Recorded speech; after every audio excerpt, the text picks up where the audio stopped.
again, I grew up on arcades too. So the generation when there you went to, that's what you did in the middle of nowhere is Nova Scotia. Is you went there was a mall. You had to go for on your bikes for a half hour, or you had to walk it in 40, 50 minutes.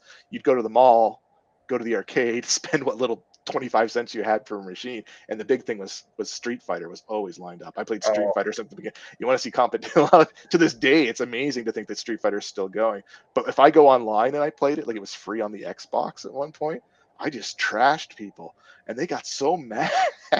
I was using so Sega, and it was just like I was just playing with some people, and then they're just like I'm just I gave them a chance. I would even sit there, block, do it, jump over them, get around. I wasn't gonna let them kill me, but I mean, it's like, anyways. So people get frustrated so easy with that stuff. But again, I'm just doing it for fun.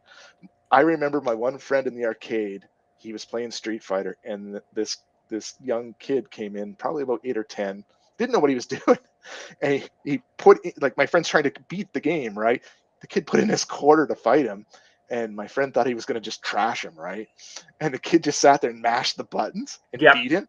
My friend was so mad. He hit the thing, hit the arcade thing, and the panel popped up. I'll never forget that moment because of like, oh, he's gonna get in trouble. So I hit the panel back down, and then we just kind of walked away. So I got championship competitive level with Street Fighter at one point. Street Fighter, like the Street Fighter 2, Street Fighter Alpha, Street like 1, 2, 3 days. I was really good at those games. Really, really good. I ended up in Windsor, Ontario, sparring with the guy that won the tournaments in the Caribbean on a regular basis. Oh So wow.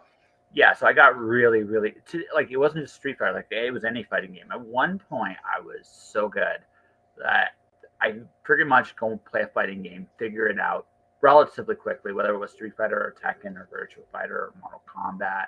Right. I'd be good. Now, Mortal Kombat was my weakest game, actually, of the bunch, ironically enough. But Yeah. Street Fighter, Tekken, I would like. It got to the point in Tekken, especially. It was Tekken 4, Tekken 5. I can't remember which one it was. No one would fight me. I'd come in. He had a reputation. There was the same with our street fight. So this one guy was really good with Chung Li, I remember, and it just was a waste of your quarters to try and fight him. But I'd still try. But I mean, you only got so much money. But yeah, he just pop on your head with Chung Li all the time. Like she had this little thing she could do in the air Yeah. and land on your head.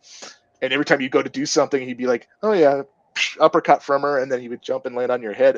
He had a system that would it just worked against almost anybody. It was just like, okay, now we can't beat this.